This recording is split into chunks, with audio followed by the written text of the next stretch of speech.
Class 12 ছাত্রছাত্রীরা তোমরা কেমন আছো? আশা করি ভালো আছো। আমরা আবার ভিডিও ক্লাসে ফিরে এলাম। আজকে আমাদের topic asleep in the valley. The poet is Arthur Rimbaud. দেখো, আমরা কবিতার বিষয়টা আলোচনা করি আগে।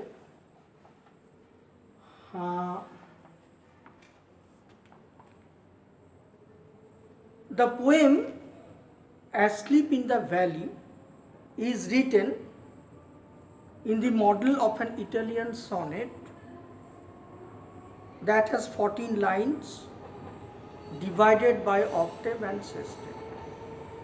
কারণ আমরা সনেট মানে হচ্ছে 14 লাইন বিশিষ্ট কবিতা, যে কবিতায় দুটো পার্ট থাকে, একটা অক্টেভ একটা সেস্টেভ। মানে প্রথম 8 লাইনকে বলে অক্টেভ অ্যান্ড শেষের 6 লাইনকে বলে সেস্টেভ। এবং the poem is written by iambic pentameter, এবং যে ছন্দর ব্যবহার হয় সেটা হচ্ছে আয়াম্বিক পেন্টামিটার। পৈত্রাক প্রথম কি করেছিলেন? আয়াম্বিক পেন্টামিটারের ব্যবহার করেছিলেন। ফলে এই কবিতাটিও কিন্তু একটি সনেট, যার দুটো অংশ, একটি অক্টেভ একটি sestet. The poet explore the inherent futility of war. কবিতাটিতে কবি ফিউটিলিটি অফ ওয়ার মানে ইউজলেসনেস অফ ওয়ার, ঠিক আছে, যুদ্ধের নিরর্থকতা, যুদ্ধের প্রয়োজনহীনতা বিষয়টি তিনি কিন্তু ব্যাখ্যা করেছেন। অর্থাৎ war is basically absurd, useless. There is no use of war. There is no meaning of war. War causes death and destruction. War is nothing but the organized butchery of boys. Okay? ঠিক একই রকমভাবে এখানে তিনি futility of war, যুদ্ধের নিরর্থকতার কথাটাই কিন্তু কবি explore করেছেন তার কবিতার মধ্যে। This theme is expressed in the contrasting images of a bountiful nature as background and the tragic death of a young soldier. অর্থাৎ কবিতাটি আর কি বর্ণনা হয়েছে একটি বৈচিত্র্যময় কিন্তু বৈপরীত্য আর কি ময় পরিবেশে, যেখানে নেচার অপরিসীম সৌন্দর্যে পরিপূর্ণ, কিন্তু সেই সৌন্দর্যমণ্ডিত প্রকৃতির বুকেই একটি নিথর সৈনিকের মৃতদেহ পড়ে রয়েছে।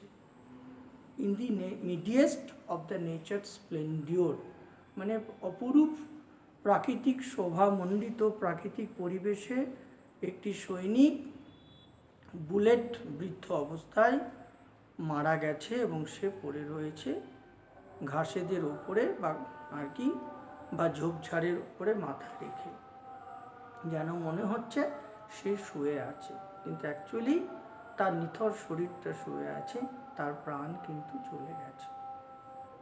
এইরকম একটি ছবিকে তিনি ডেপিক্ট করেছেন কবিতার মধ্য দিয়ে। আমি কবিতাটা তোমাদের পড়ে শোনাই।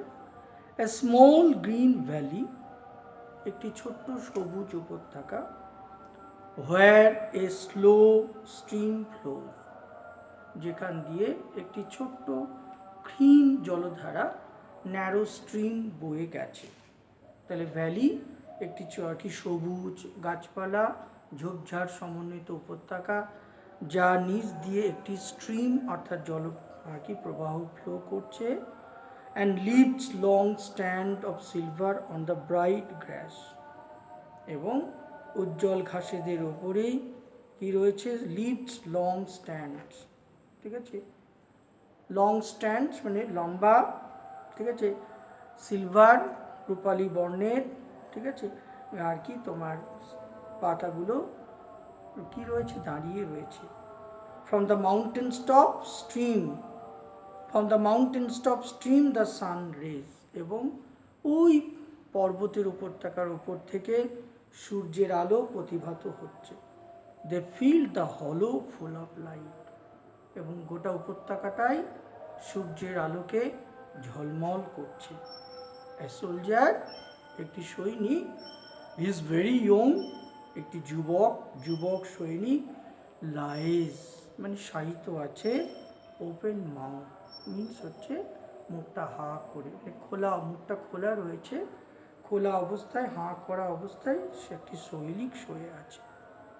এ pillow made of fern beneath his head, ঠিক তার মাথার নিচে বালিশের মতো ফার্ন গাছের একটা ঝোপ রয়েছে। Asleep, and it seems from a distance that the soldier is sleeping in mood. মনে হচ্ছে সৈনিকটি ঘুমন্ত অবস্থায় ওই ফার্ন গাছের পাটি ডালের ওপর শুয়ে আছে। তাকে দেখে কেমন লাগছে?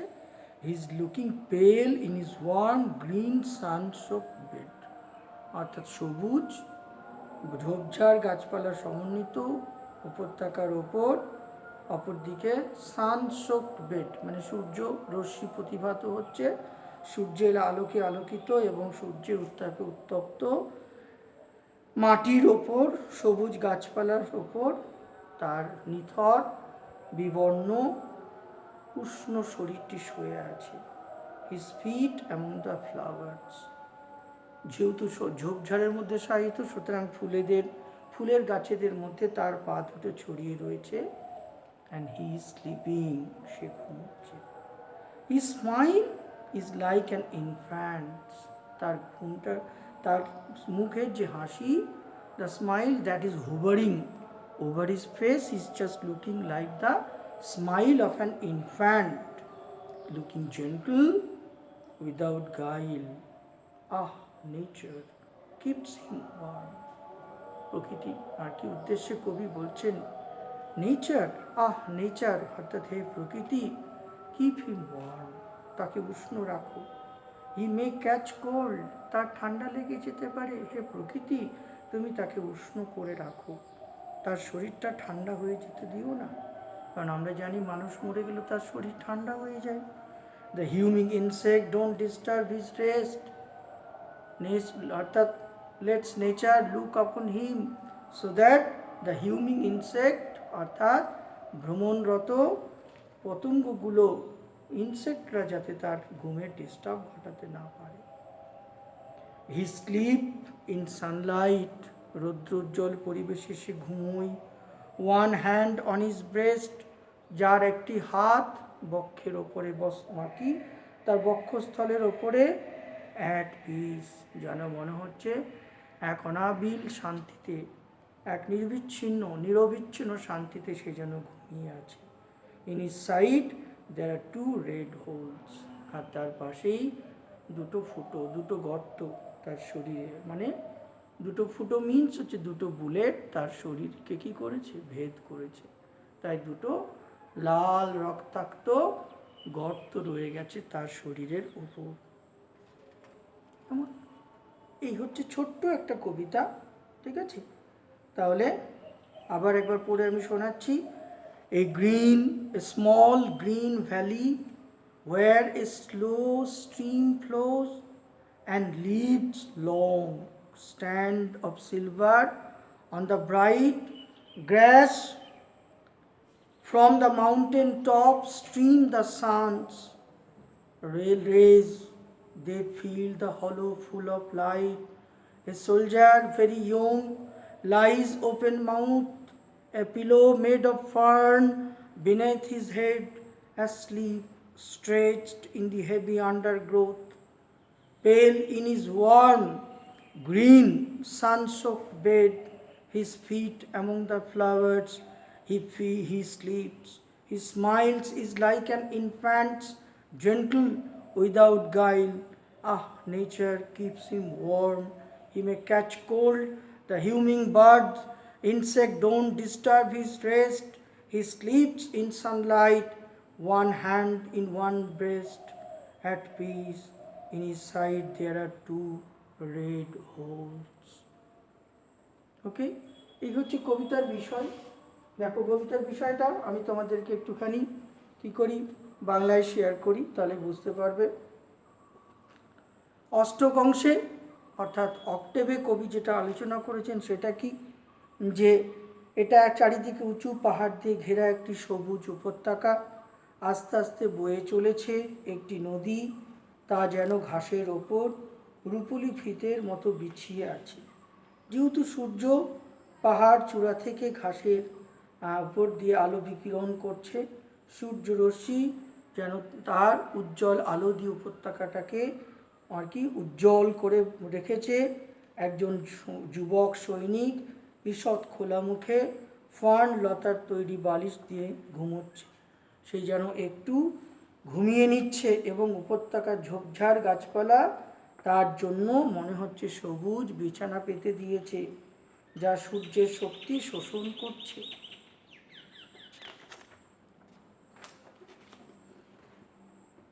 সৈনিকের পা রয়েছে ফুলের মধ্যে, এই উপত্যকায় প্রচুর পরিমাণে ফুল ফুটেছে, তার ঘুমের মধ্যে সৈনিকটিকে ফ্যাকাশে দেখাচ্ছে, কিন্তু সে যেন শিশুর মতো নিষ্পাপভাবে ঘুমোচ্ছে, আর তার মুখে একটা হাসির আর কি দ্যুতি রয়েছে। পতঙ্গদের গুনগুনানি তার ঘুমকে প্রভাবিত করে না, তার এক হাত বুকের ওপর, আর মনে হচ্ছে যেন সে এক অনাবিল শান্তিতে ঘুমোচ্ছে।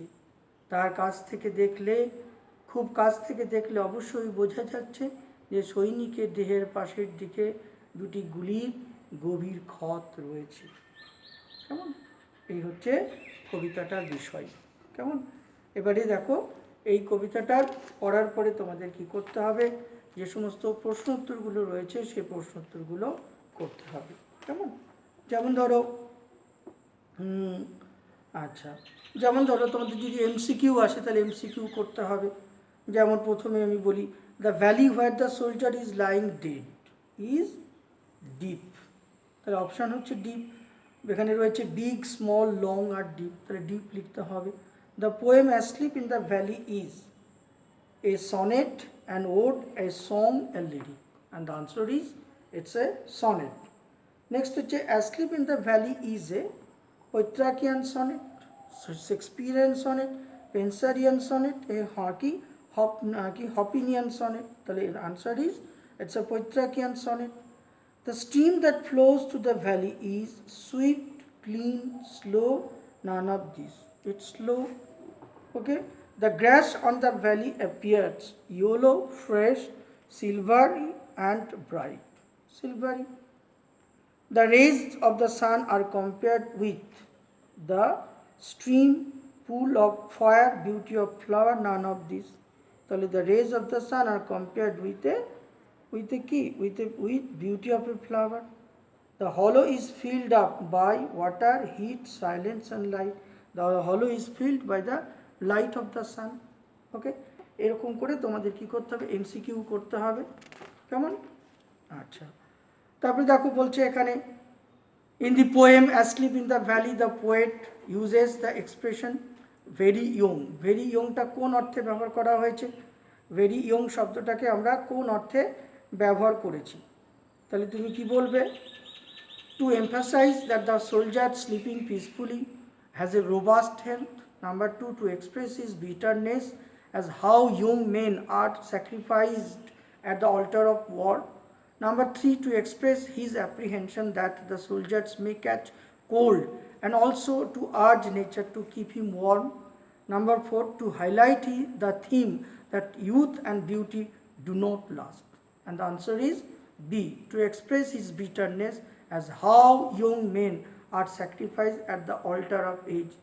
আর কি, অর্থাৎ কত অল্প বয়সে আর কি ইয়ং যুবক সৈনিকদেরকে মৃত্যুর আর কি তোমার হাঁড়িকাঠিতে তাদেরকে মাথা দিতে হয়, বা কত অল্প বয়সে তাদের জীবনকে উৎসর্গ করতে হয় শহীদের নামে। এরকম প্রশ্ন আসবে। ঠিক আছে, the poem asleep in the valley unfolds, তিনি অর্থাৎ অ্যাসলিপ ইন দ্য ভ্যালি কবিতাটি কি আফোল্ড করছে, কি কনসেপ্টকে আর কি দাঁড় করাচ্ছে? সেটা হচ্ছে তোমার the futility and callousness of war, love for nature, all of this too. তাহলে কোনটা হবে? এটা হচ্ছে তোমার the futility and callousness of war, অর্থাৎ যুদ্ধের ফিউটিলিটি এবং ক্যালাসনেস অ্যাটিটিউডটাকে প্রমাণ করছে। The stream in the valley is, অর্থাৎ ভ্যালির যে স্ট্রিমটা বইছে সেটা কেমন? সেটা হচ্ছে তোমার slow. Beneath the soldier's head lies the pillow of flowers, fern, grass, leaves. তাহলে উত্তরটা হবে কি? ফার্ন। ওকে, এইভাবে তোমাদের এমসিকিউ করতে হবে। এবার আমি তোমাদের কিছু হোম অ্যাসাইনমেন্ট দেব, আমি তোমাদের লিখে দেখাচ্ছি, সেই হোম অ্যাসাইনমেন্টগুলো তোমরা করবে। দেখো,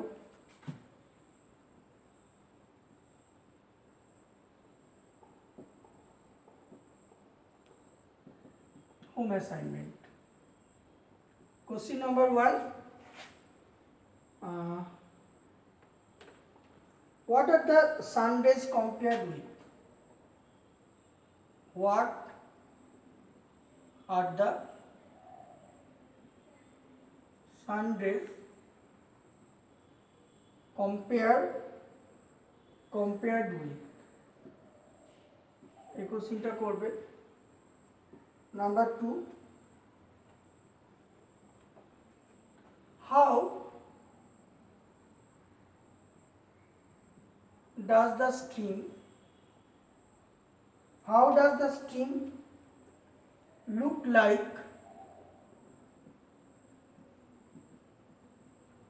like in the poem? Invert করার মধ্যে asleep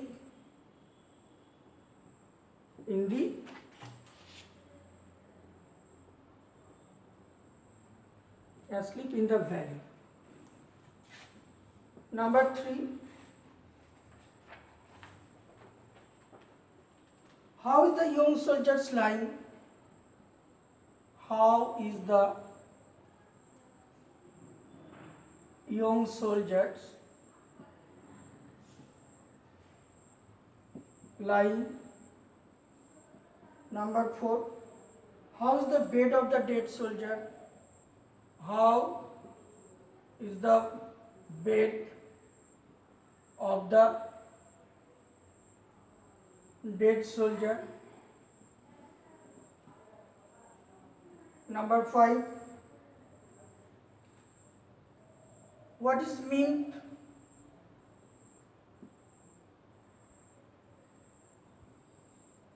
by heavy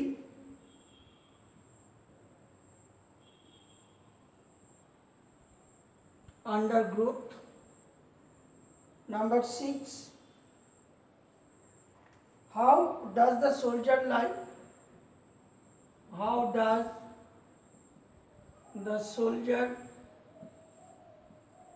lie? Next.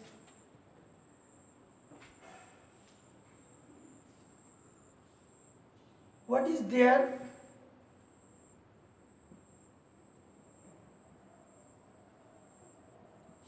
beneath the head of the soldier? Beneath the head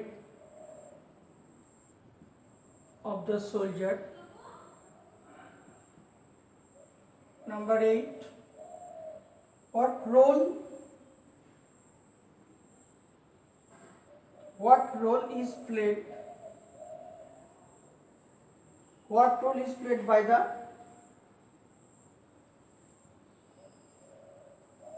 by the sun rays? Number 9.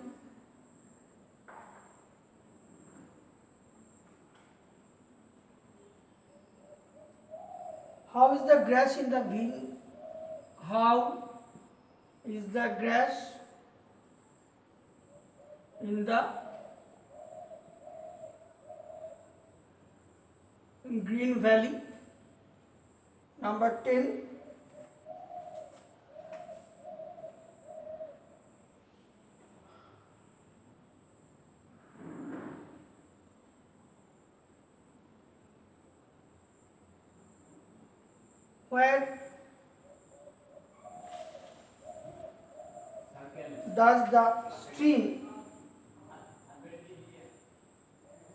Where does the stream live?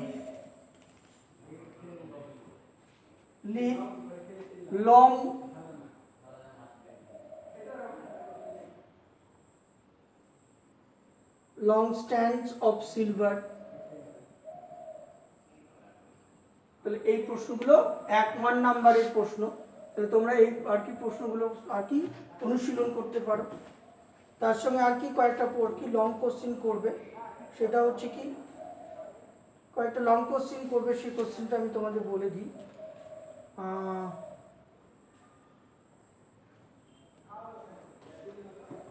আচ্ছা,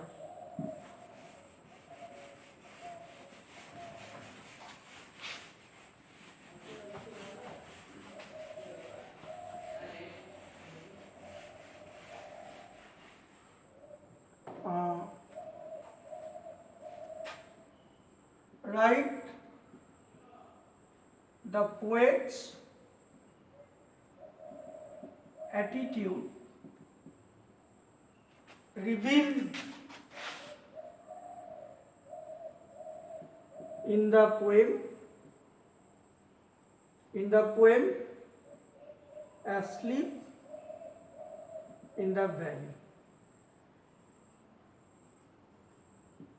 এই কোশ্চেনটা করতে পারো। or write the summary বা write a summary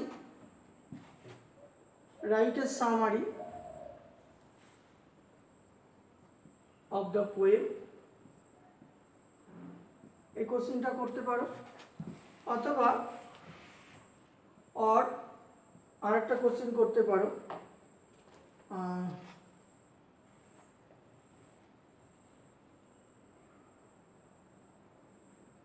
how has the poet described the sleeping soldier? How has the poet described the sleeping